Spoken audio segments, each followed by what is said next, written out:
car brand would you not buy in 2026? I would not buy a Chevy. This message is for anyone who has a new-ish Chevrolet vehicle and is having issues with it. So, if you want one of these 2021 to 2024, 25, 26 Chevys, don't buy one of these. I've given up on this car completely. Don't buy a Chevy, bro. Please don't. Horrible.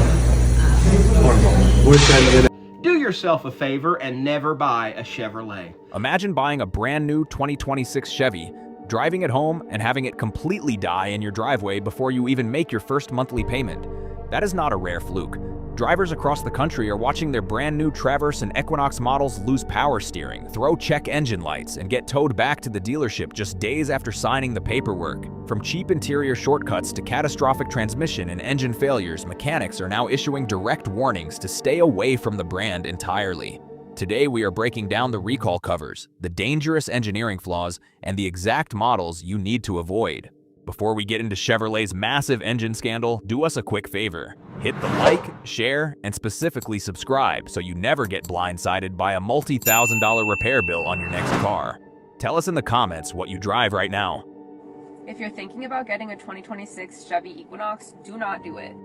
I'm renting one right now and it is the worst car I've ever driven in my entire life, like period. Let me tell you why. Reason number one, it is way too lightweight, so you're just shaking around the highway. Number two, the front of the vehicle creaks, like the way that your brakes kind of creak, or like it sounds like everything in the undercarriage is creaking. It should not be sounding like that fresh out the gate. It's not even at 10,000 miles.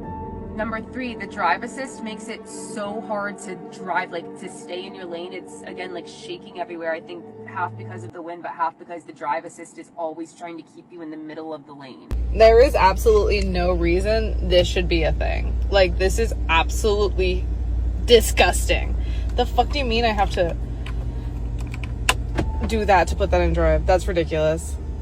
Do yourself a favor and never buy a Chevrolet. And that car has been a piece of shit ever since the day I got it. Before it turned 2,000 miles on the odometer, I had the privilege of letting it go back to the dealership for 3 freaking weeks to put a new computer in it because the computer was telling the piece of shit transmission not to shift. And guess what? My extended warranty that I bought through Curry Buick here in Bloomington conveniently didn't cover the price of a rental car. This message is for anyone who has a new-ish Chevrolet vehicle and is having issues with it. If you're thinking about getting a Chevy, or if you're a lawyer who wants to help me sue Chevy, or has any advice, please keep watching. Or if you just want to hear about my car issues, you can also keep watching. Basically, I have a 2024 Chevy Trailblazer that I'm leasing, and it has been in the car shop 4 times in the past year. 4 times for the same issue. Basically, the car starts shaking and all these messages come up on the dashboard, and it's about the engine, about the stale brake, about all this shit that I actually don't know or care about. All I know is that this shouldn't be happening on a brand new car. The red flags start with the small details. Rental drivers are calling the Equinox the absolute worst vehicle they have ever driven, while owners complain about cheap, poorly made shifters and dashboards. But cheap plastic is just where the trouble starts. Owners are reporting severe transmission shifting issues, taking their trucks to the dealership only to find out their expensive extended warranties are flat out denied. Meanwhile, other drivers are stuck replacing throttle bodies 3 times in a row, proving these technical glitches do not go away easily. But here's what Chevy really wants to keep quiet. They had to recall 600,000 trucks and SUVs, including Silverados, Tahoes, Suburbans, and Sierras, with the 6.2-liter V8 engine due to defective connecting rods and crankshafts that can destroy the engine while driving. And Chevy's official fix? Often just a thicker oil and a filter change instead of a brand new engine. Did Chevy offer you an oil change for a broken engine? Drop a comment below. Hello out there, TikTok world. I just wanted to do a review on this car that's fairly new to me, Chevy Trailblazer RS. Within the first 3 months, the battery completely died to the point where I had to get it jumped if I needed to go anywhere. Bringing it to the dealership, they said it was just a bad battery and they replaced it. As per the lease, that was fine.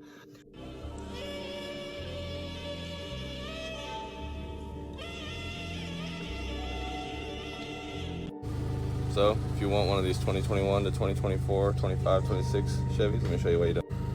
This is 86,000 miles. Differential replacement. Still got to do the transmission valve body, but it's already got a lifter delete, HB tuners. Don't buy one of these. You guys, this is what I mean. Do not get a Chevy Cruze. This car is a nightmare. It is a nightmare. I don't know what to do. I'm gonna have to park right now, but this is the light I'm getting right now and it's shaking. I am so scared. I don't even know what to do no more. I want to get rid of this car ASAP.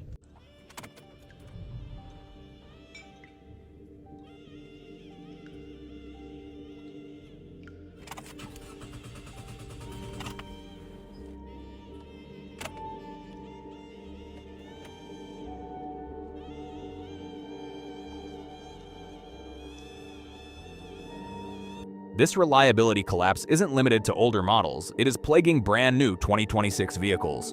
3-month-old Trailblazers are suffering dead batteries, while 2026 Equinox owners report engine, transmission, and airbag warning lights flashing just 6 days after leaving the dealership lot.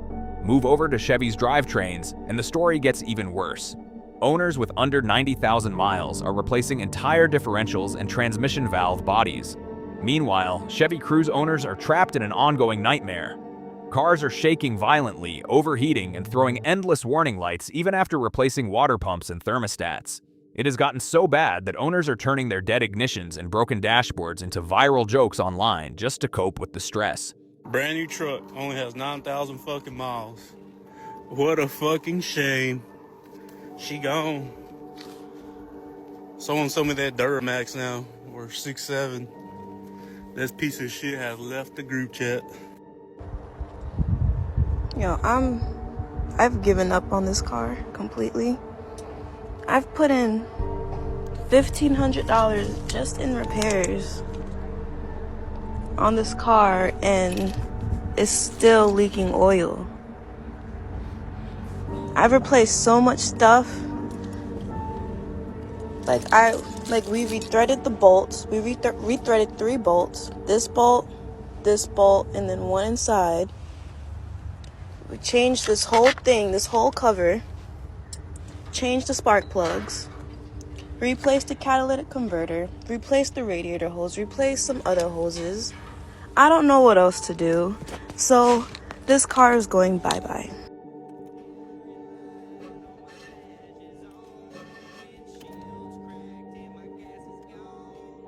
Chat, why is it doing that? Chat, is it about to blow up? Chat, what the fuck does that mean? Yo, it's leaking.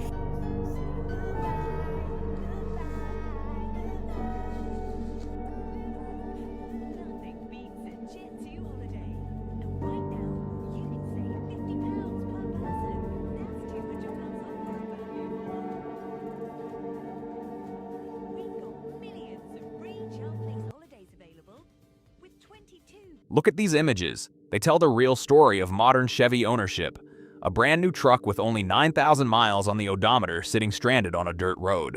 Drivers sitting helpless on the highway watching thick smoke roll out from under the hood of a car they are still paying off every single month. You see men endlessly turning ignition keys on dead cars, women dealing with mysterious fluid leaks, and dealership service desks at places like Stonebriar Chevrolet literally piled high with customer complaint paperwork. When owners post captions sarcastically thanking Chevy for selling them junk, they are expressing the frustration of thousands of buyers. And federal investigators have expanded their recall investigations twice because vehicles that already received new engines under the recall are breaking down all over again. It proves this isn't just one bad batch of parts, it is a system-wide engineering issue that follows these cars long after they leave the showroom floor. I just bought my Chevy Traverse yesterday. 2026, and it won't start.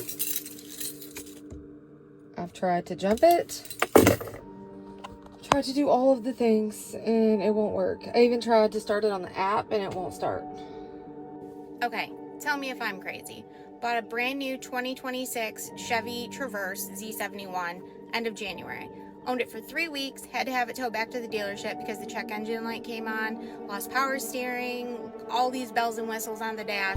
It's now sat at the dealership since February 16th. They've attempted multiple repairs. Yes, I'm the person whose brand new 2026 Chevy Traverse died on them. I'm here to tell you what happened. So she was running just fine, and then I went to go start her again, and I went to go start it, and then I put it in drive, and it just died. Like, completely shut off. So then I went to go restart it again, and it kind of like sounded like it wanted to start, and then it just completely died, and then the dashboard flashed, and it said system failed. Here's the final verdict. If you are shopping for a 2021 to 2024 Chevy with the 6.2-liter V8, you are in the maximum danger zone. Do not buy unless you have written documentation of the recall work, not just a verbal promise from a salesperson. If you are looking at a brand new 2025 or 2026 model like the Equinox, Traverse, or Trailblazer, do not assume new means reliable. Pay for an independent inspection before signing any paperwork. The uncomfortable truth is that automakers are legally allowed to hand you a bottle of heavy oil, call it a recall fix, and leave you holding the bill when the engine dies out on the highway. So tell us straight, what is your Chevy regret? What broke down first and how many miles were on it? Drop the model and year in the comments below. Hit the like, share, and specifically subscribe so you never get blindsided by a multi-thousand-dollar repair bill on your next car, and we will see you next time.